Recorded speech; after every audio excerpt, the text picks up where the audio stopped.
justice-informed community. And what that means is that we want to make sure that people, communities, organizations have the skills and resources and tools they need to better understand trauma, to recognize the signs and symptoms, and to respond to it in ways that are equitable and healing. And the last little commercial I want to add is that the views and opinions of the guest are always those of the guest. And so, but we welcome that. We are generously supported. Our work is supported by the Mental Health Board and the Champaign County Community Coalition, and also local funders and local donors. And so thank you for all the support. I am super happy and greatly honored to have a great guest who I admire always from afar and follow on social media and other platforms, and have watched and witnessed books being written and work always happening. So Sharva Hampton-Campbell is a author, educator, advocate, healer, who has done profound work for as long as I have had a chance to watch her in the community. So I've been here for 17 years, and throughout my tenure in Champaign, I have always witnessed her amazing work.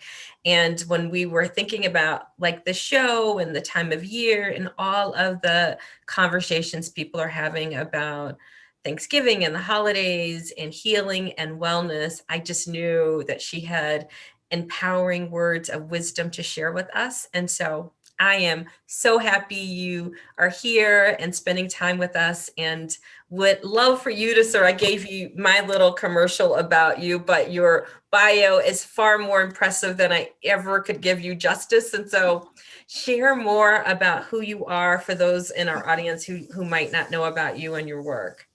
Sure. First, I have to say thank you for having me here to be a guest today. And you followed me and I followed you. And I don't know if you remember that we go back to Parkland College, is Yeah. where we first met through Andrea. So I've been just so elated at your trajectory as well, and the work that you're doing to impact this community and individuals. It starts with the individuals and then it reaches out to the community. So again, thank you for the work that you're doing, and thank you for having me here. I have to first say, before I talk a little bit about myself, which many times it's like when you're in an interview and they ask you to share something about yourself, like, and they say, well, tell us something, your strengths, like, I can tell you about all the things that I don't think I do well, but to talk about who I am. But I can definitely, do that. Well, and I always say, where do I start? Mhm. You gave me some amazing accolades in referencing me being an author and being a speaker and a trainer and just an empowerment coach. And all that has just come about through, time, reflecting, time, engaging, and learning about myself and about where I fit into the world, actually. Mhm. Um, I have my bachelor's and master's degree from the University of Illinois School of Social Work, and some of you may have saw the article that I wrote for the Being Black in America. Gave you a snippet of who I am and my development, being born and raised in Louisiana and then moving to the North. Just that whole trajectory again was impactful, and it helped me develop into who I am today. I have had the opportunity to co-author several anthologies, and that started back in 2009. And then fast forward to 2017, I wanted to give women that same opportunity that was given to me, because during that time when I was asked to write in those anthologies, I was really nervous, afraid. The first thing I saw was all the red ink on the papers that I had written in college. And I'm like, okay, I have to move past that. I can do this. I can do this. And so I felt like after, writing the first chapter and then building my confidence and writing for 3 other books, that I felt like I had enough understanding of the process that I could coach other women, because it was very cathartic for me to Mhm. share my story and to have individuals come up to me in the community that I didn't know, and to to say how my story impacted them. And so again, I wanted to give other women that opportunity. And in 2017, I was able to do that. And we created a 2 series volume called Ugly. And I'll share more about that, but I want to just continue to tell a little bit Yeah, about who no. I am. Yeah. Yes.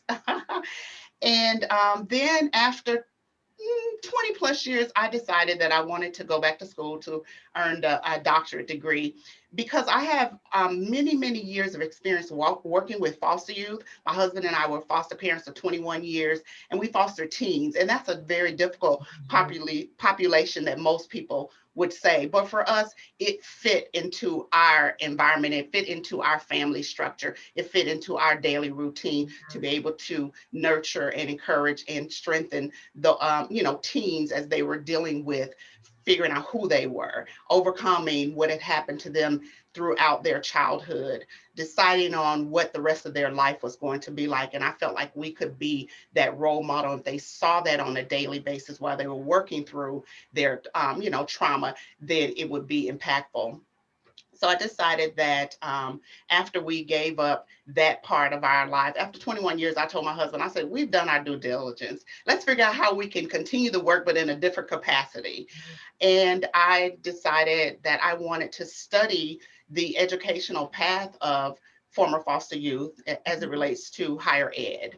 I Yeah. started reading literature and realizing that they were they had the lowest percentage of graduation rate among all individuals that are considered, underprivileged, first generation, and so underserved, so forth. So I thought, I think I have enough background knowledge to be able to pursue this. And so I'm in my final year of my program where my research is very key and important. And I am studying again the impact of the first year experience of former foster youth as it relates to their use of support services that impact their academic, social, and emotional well being. And Wow. I'm so excited about the processes. I have on this t-shirt. I'm going to share a little bit later about why I wore this t-shirt because it's directly related to the work that my research work that I am doing.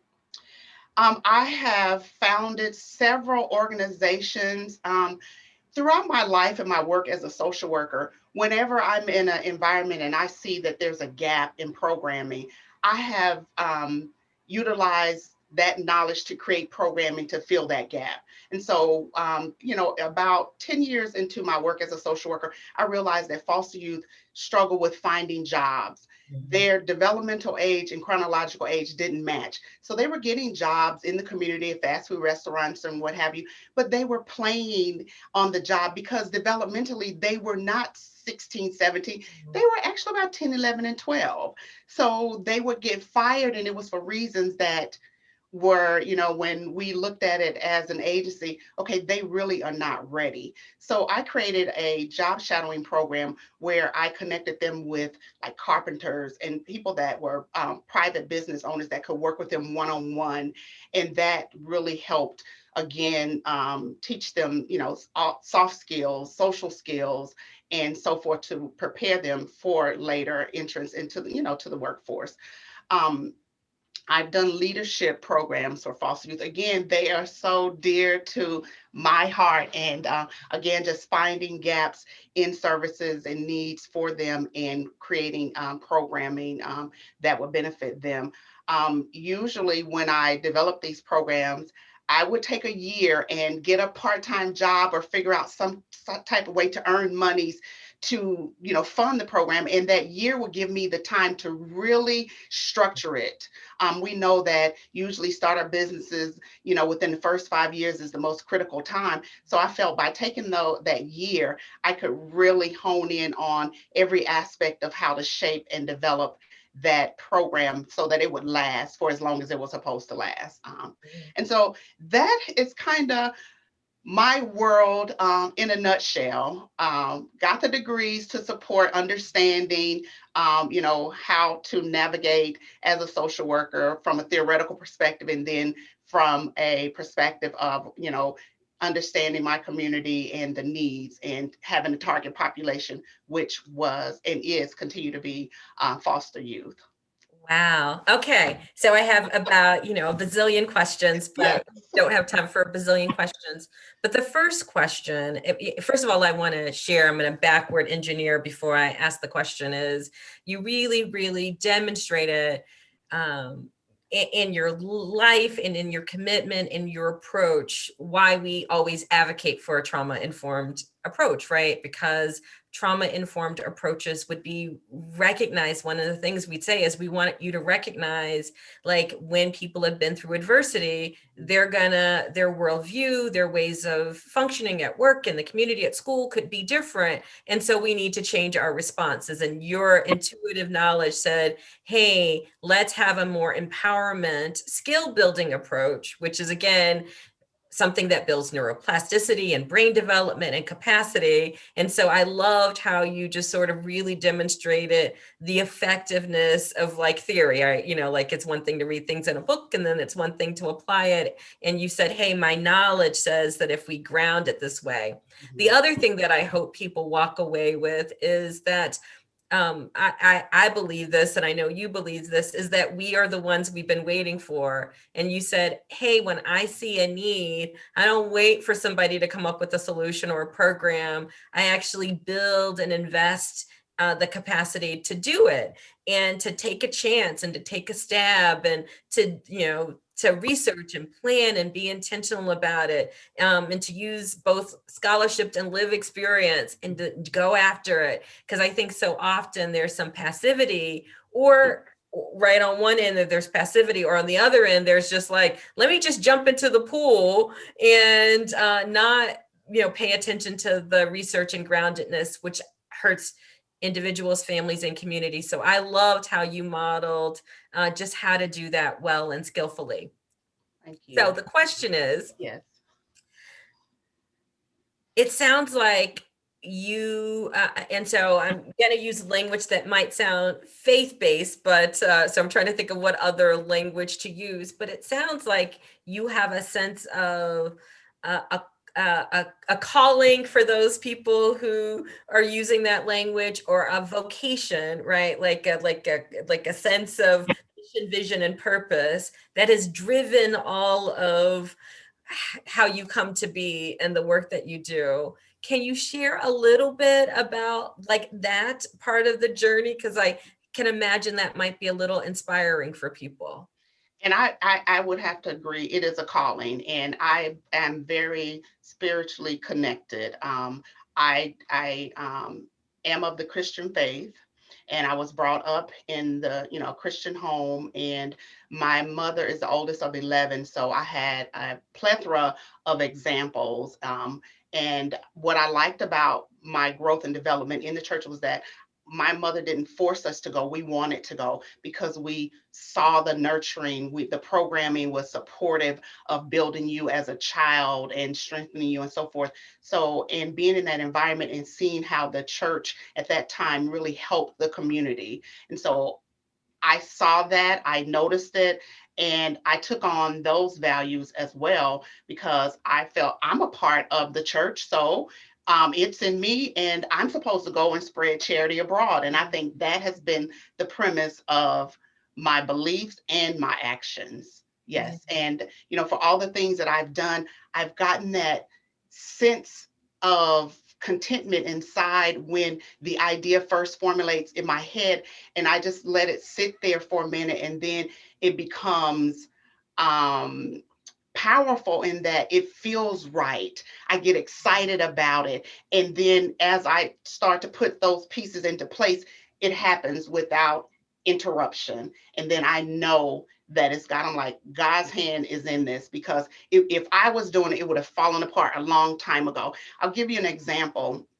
The first book that I wrote a chapter in, I was really nervous about it. And literally, I heard this voice saying, we sometimes say our intuition, our conscience said, say yes. So I said yes. And then I wrote, and it did well. So when they called me back for the second book, I didn't pray about it. I didn't ask for guidance. I said, say yes. I said yes. And then the third. And then in Prayer, I heard God say, you didn't ask me. I only wanted you to do the first one. So every dollar that you make from this has to go to help others, because this is part of you were disobedient, and so you have to give that away. You have to give all that to help someone. You cannot benefit from this because it was outside of my will. Which, I tell people, sometimes we're having conversations, it's not good to operate outside the will of God. If that's not what the path for you, don't go down it, because it's not going to be good. So it's like he gave me an opportunity, even though I was disobedient. So I created a program. I said, okay, I'm going to create a program, and I'm going to channel that money to that program. I literally was driving down Kirby Avenue, and because I was thinking about marketing the book, how am I going to market this book and make money? And I literally passed by Panera, and it was like a quickening in my spirit. Go back and ask Panera if you can have a book signing there. Then the reality set in. Who has book signings at Panera? That's where people go to eat and conversate. Nobody has a book signing there. Then the other thing came in. Yes, go back. So I turned around. I go there. They were elated. It's like, yes, we want to do more community involvement in programming. We'll cover all of your marketing material and everything. It just has to be connected to giving back to the community. I'm like, yes, I developed this program, and this money's going to go help these youth.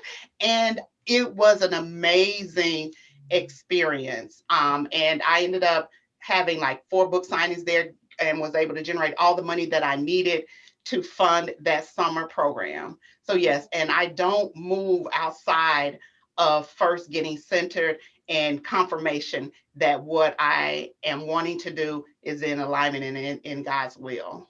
Wow. Okay. So you're saying, hey, so is that what you teach women and other folks, like, hey, slow down, pay attention to your own, you pay attention to the centeredness, the connectedness, trust, right? To get over your fears and step out on, that spirit led or that intuitive voice that says, take a chance, take a risk, don't be so fearful, be willing to be uncomfortable, don't always sort of think inside the box, be willing to sort of throw the box away and create your own path. I hope people are getting inspired, because I think, right, people need some inspiration. And I want to add that I don't force my beliefs on individuals. When they come to me, the first thing I ask is, what does it feel like to you? What are you sensing? And if they acknowledge that they have, that they're connected to a form of religion, then we can travel down that road. But I definitely do not impose, because everybody has their own frame and reference of how they move, and I'll just say how they move and shake. And I definitely don't want to offend or impose, but you're absolutely correct. They have to feel it. I love it. I love it. So we have led with some really inspirational ideas. And so the other thing I would be remiss is, what is your wisdom, not your wisdom, are there things that you worry about or are concerned about, particularly in this moment, that you think, the audience or, families or individuals or even stakeholders should be listening in for or concerned about too? So, because you have a lot of lived experience and this, right? And so, what are some of the worries that you might have? When I look, and I don't watch the news very often, people will tell me different things, and that's just how I keep up with things. And I try not to worry, but I have grave concerns about just how the world is operating. I was reading an article recently and talked about the top 4 worries that society are dealing with, and the level of anxiety that is producing is poverty and social inequality, unemployment, crime and violence, and financial and political corruption. Wow. And my thought of that is, yes, those are concerns. I try not to worry, because worry brings anxiety. And I feel like if I channel it as a concern, then I can pick it apart and see where I can be impactful. But if I'm worrying, I'm so caught up into what's going on that I can't get clarity on how I can help. And Okay. in my world, I don't feel like I can help on a national level, but I can help on the individual level. And I'm a very individualized, personal person. Like I'm not one that's charged to go and rally and be in, the forefront on that level, but I can channel my skills and abilities to help an individual and feel like I can be as impactful to make change one individual at a time. And I stand on that proverbial principle, each one teach one. So, Okay. I'm concerned about COVID right now. I work at the University of Illinois. I'm concerned about our students. I'm concerned about the transition that they've had to make to online study and how that has impacted them. I'm concerned that those that wanted to come and have that college experience is not able to have that and how that's impacting their mental health. Yeah. You Okay. know, I'm just, I mean, all the things that are going on. I'm concerned about the state of affairs in our community as it relates to the recent, social injustice and things that are happening. I'm concerned about the inequity and the lack of concern for diversity. Mm, Here at the university. I was on a webinar earlier this morning, and they were talking about this was something that was produced by DePaul University, but it was African American women or women of color in higher ed, and mm, how they're seeking opportunities. And the glass ceiling is there, and they can't seem to climb that escalator to get there. And the few that do, the struggles that they're having. And I thought about, is that something that I need to be worried about? mm, And I thought, no, because I'm going to create my own. I already know how to do that. But how can I help others that that's what they want to do, and how do they arrive there? So I just try to pick something in general that I know that I could be impactful, and that I could help. And that's what I would say to the audience. There's so much going on, and it's always going to be so many worries and concerns. But where's your heart bleeding? mm, What's touching you? And if you cannot financially, money is all, many times is an issue. We want to pour into help, and we know that financial components are necessary. But if you can't, your time, and your talent, I think about the biblical principles of your time, your treasure, and your talent. Your talent. We all have gifts. We've all been given a measure of abilities that we can spread that and help someone else. So while I can't, specifically say that there's a worry or concern that I want everybody to be aware of, and I'm on an agenda, to carry it forward. I would just like everyone to think about what's important to them, and we see what's going on, find something and target it, and work to make a difference.